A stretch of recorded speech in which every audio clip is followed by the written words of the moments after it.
සමාජයක් නිර්මාණය කිරීමේ ප්‍රතිපත්තියක් ශ්‍රී ලංකාවට අවශ්‍ය වන්නේ ඇයි කියන කාරණය ගැන සාකච්ඡා කරන්න. එසේනම් මා ගෞරවයෙන් ආරාධනා කරනවා වෛද්‍ය සජීව රණවීර මහතාට එතුමා ශ්‍රී ලංකා වෛද්‍ය සංගමයෙන් නියෝජනය කරමින්. සියලු දෙනාට සුබ උදෑසනක්. මම වෛද්‍ය සජීව රණවීර. මම ශ්‍රී ලංකා වෛද්‍ය සංගමයේ දුම්කොළ මල්දිසාර හා තහනම් මල්ද්‍රව්‍ය පිළිබඳ විශේෂඥ කමිටුවේ සමාජිකයෙක් හැටියට අද මෙතන පැමිණලා තියෙන්නේ. මුලින්ම මම බොහොම ස්තුතිවන්ත වෙන්න ඕනේ ඇඩික් ආයතනයට ශ්‍රී ලංකා වෛද්‍ය සංගමය මේකට ආරාධනා කරාට. මෙතෙන්දී මම ඉතාමත් කෙටියෙන් මම ශ්‍රී ලංකා වෛද්‍ය සංගමයෙන් විසින් රජයෙන් කරන ප්‍රතිපත්තිමය ඉල්ලීමක් පිළිබඳව ඉතා කෙටි කාලයක් තුල කතා කරන්න තමයි මම පැමිණියේ. මේ තමයි tobacco free generation කියන එක. ඒ කියන්නේ දුම් කොළ වලින් තොර පරපුරක් නිර්මාණය කිරීමේ ප්‍රතිපත්තියක් සඳහා ශ්‍රී ලංකාව රැගෙන යාම කියන මාතෘකාව. දැන් මම මේකේ බෑග්ග්‍රවුන්ඩ් එක නැත්තම් පාදක වෙච්ච කරුණු කීපයක් කියන්නම්. දැන් මගේ පිටිපස්සේ තියෙන ස්ලයිඩ් එක දැක්කොත් ඒකේ පේනවද දන්නේ නැහැ. 2000 සිට 2025 වෙනකොට සිගරට් කියන ද්‍රව්‍යයේ භාවිතය උගලන්ට පේනවා ඇති number of sticks. ඒ කියන්නේ සිගරට් විකිණීමේ 60%කින් දුම් වැටි භාවිතා වෙච්ච දුම් වැටි ප්‍රමාණය 60%කින් වැටලා තියෙනවා ලංකාවේ. මේ ඊටමත් සතුටුදායක කාරණයක්. හැබැයි අපි මෙතනින් මේ සතුටුදායක තත්වයේ විශිෂ්ට තත්වයට ගෙනිය යන්නේ කොහොමද කියන සාකච්ඡාව තමයි අපි මං හිතන්නේ දැන් ඉඳන් ගන්න ඕනේ. මේ වැටීම ඇත්තටම නිකම්ම වෙච්ච වැටීමක් නෙමෙයි. ඒ වසර ගණනාවක් තුල තිබිච්ච රජයන් විශේෂයෙන් සෞඛ්‍ය අමාත්‍යාංශය, මුලින් සමෘද්ධි අමාත්‍යාංශය, ඊට පස්සේ නාට ආයතනය, ජාතික මට්ටමේ NGOs එහෙම නැත්නම් රාජ්‍ය නොවන සංවිධානය ඇඩික්, විශේෂයෙන් ඇඩික් ආයතනය, අන්තරායකර ඖෂධ පාලක මණ්ඩලයක රජයේ ආයතනයක්, ඒ වගේම මේ විශේෂයෙන් පර්යේෂකයන් වෙරිටි රිසර්ච් ආයතනය, IPS ආයතනය වගේ ආයතනත්, ඒ වගේම වෛද්‍යවරුන්, විශේෂයෙන්ම මාධ්‍ය ආයතන සහ පුද්ගලික මාධ්‍යවේදී පුද්ගලිකව දීපු ඉතාමත් විශිෂ්ට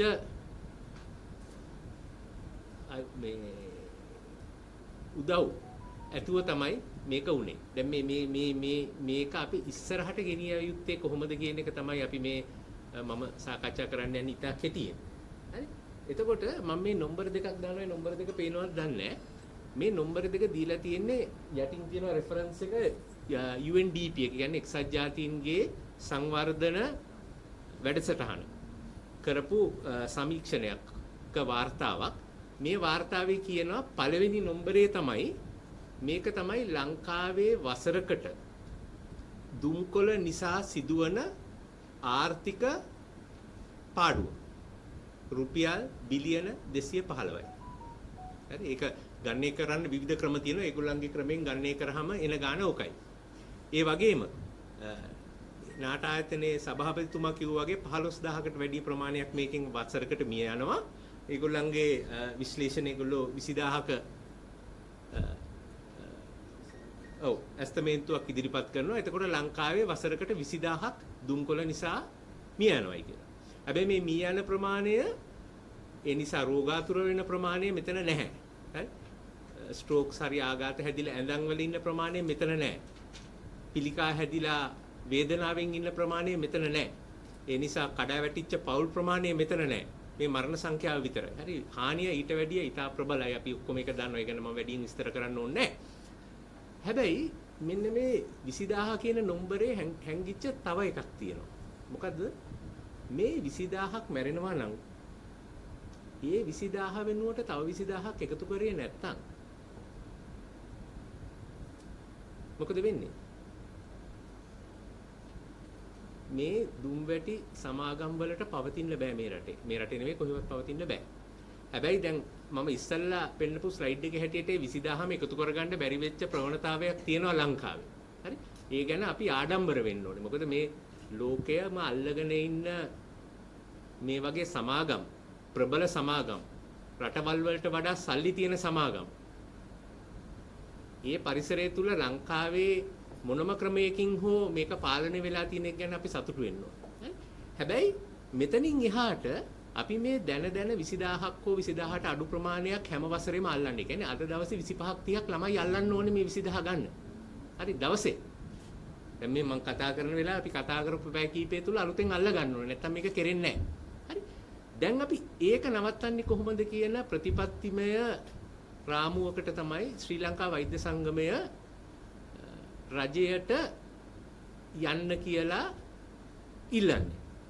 ඒක තමයි tobacco free generation කියන එක අපි ඉල්ලනවා රජයෙන් 2010න් පස්සේ ඉපදිච්ච කිසිම කෙනෙකුට දුම්කොළ ආශ්‍රිත නිෂ්පාදන විකිණීම තහනම් කරන්න කියලා. කියන්නේ දැනට අපේ මිනිමම් ඒජ් එක එහෙම නැත්නම් දුම්කොළ මිලට ගන්න පුළුවන් අවම වයස අවුරුදු 21යි. හරි? ඒ කියන්නේ 2031 ඉඳන්. හරි? 2031 ඉඳන් මේ ප්‍රතිපත්ති රාමුව ක්‍රියාත්මක වෙන්න ඕනේ. පුළුවන්. හරි? ඒක තමයි අපේ ඉල්ලීම. එතකොට වසරෙන් වසර ගිහිල්ලා යම්කිසි කාලයක් තුල ඇත්තටම දුම්වැටි භාවිතය බිඳුව දක්වා ගෙනීමට අපි ක්‍රියා කළ යුතුයි. මොකද අපි අර ඉස්සල දාපු නම්බරේ බිලියන් 215 හරි අවුරුද්දකට. හරි බිලියන් 215 ඉතුරු කරා. දැන් ඒ බිලියන් 215ට මම කියපු අර පෞල් වල කඩාවැ වැටීම්, මානසික කඩාවැටීම්, වේදනා විඳීම් ඒවා නැතුව ඒවා ගණනය කරන්න බෑනේ. ඒකට මූල්‍යමය වටිනාකමක් දාන්න බෑ. එතකොට අපි ගත්තොත් අපිට වෙන සමාජ හානිය ඊට වැඩිය හුඟක් වැඩි වෙන්න පුළුවන්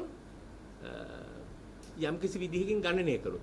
හැබැයි ආර්ථික වශයෙන් වෙන මේ බිලියන 215වත් අපි යම්කිසි ක්‍රමයකට ඉතුරු කරගන්න ඕනේ නම් අපිට ගන්න පුළුවන් ප්‍රතිපත්තිමය තීරණයක් තමයි මේ tobacco free generation කියලා. එහෙම නැත්නම් දුම්කොළ වලින් තොර පරපුරක් බිහි කිරීම කියන ප්‍රතිපත්තිය.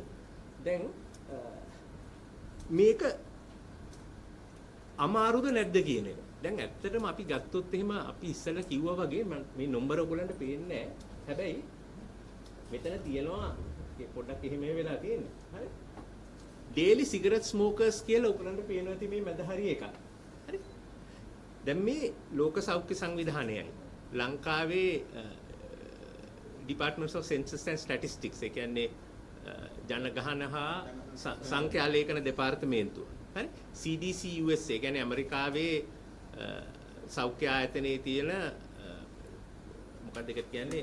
ඔව් Centers for Disease Control ආයතනය සහ WHO එකතු වෙලා කරපු ඒ කියන්නේ ඉතාමත් ප්‍රශස්ත මට්ටමේ ක්‍රමවේදයකින් කරපු ලංකාව පුරාම කරපු සංගණනයක් මේක 2020 දී කරේ. මේකේ කියනවා ලංකාවේ දිනපතා සිගරට් භාවිත කරනව දැනට ඉන්නේ 3.7යි කියලා.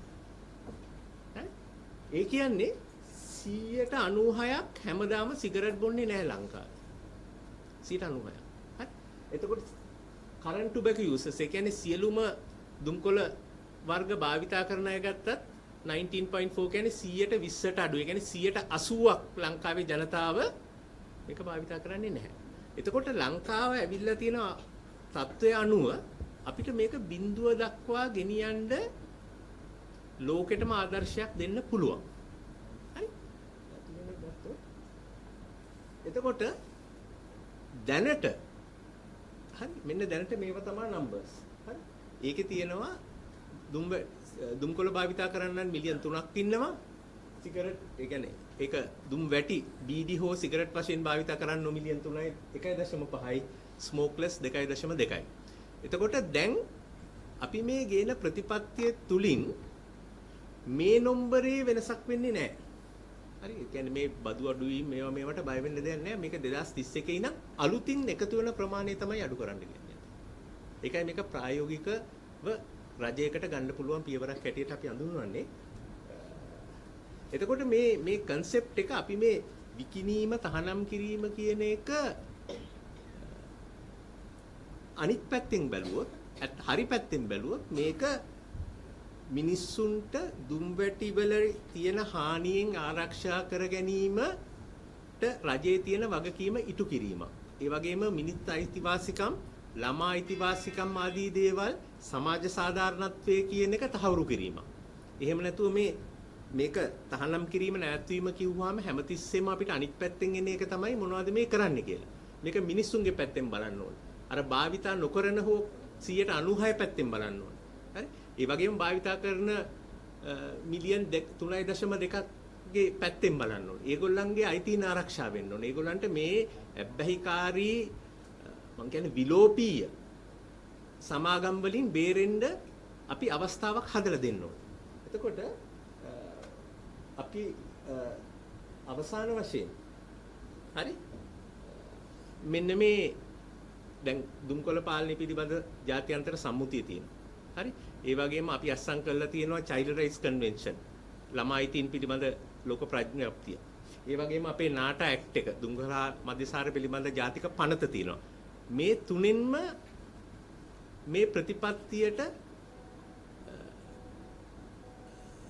මේ ප්‍රතිපත්තිය කරා යාමේ කිසිම බාධාවක් නැහැ. මේ තුනම එකට සපෝට් කරනවා. හරි? මේවා සහාය වෙනවා හැම මේවයි තියෙන එක ආටිකල්ස් ගත්තාම මේ සියලුම ආටිකල්ස් මම ආටිකල්ස් වගේක් දාලා තියෙනවා. මේ පියවර ගන්න එක කිසිම ප්‍රඥාක්තියකටවත් අන්තර්ජාතික නීතියකටවත් ලංකාවේ නීතියටත් විරුද්ධ නැහැ. හරි? එම නිසා මම කියන්නේ අපි මේක අර ඉස්සර කිව්වාගේ මේක ඊළඟ પરම්පරාවට ආයි බාර දෙන්නේ නැතුව හරි අපිට තියෙනවා වගකීමක් හරි මේක දැනගෙන කියන්නේ මේකෙන් මිනිස්සු මැරෙනවා හරි මේකෙන් හානි වෙනවා මේකෙන් ආර්ථික හානි වෙනවා මේ සමාගම් රජයන් අල්ල ගන්නවා හරි රජයට ඕනේ විදිහට වැඩ කරන්න දෙන්නේ ආදී වශයෙන් අපි දැන හරි මේක ඊළඟ પરම්පරාවට අපි බාර දිය යුතු නැහැ. ඒ පිළිබඳව මම හිතන්නේ ඔබ හැමගේම සහාය බලාපොරොත්තු වෙන විශේෂයෙන් මාධ්‍යයේ අපි මේ සටන තවදුරටත් ඉදිරියට ගෙනියන්න. බොහොම ස්තුතියි.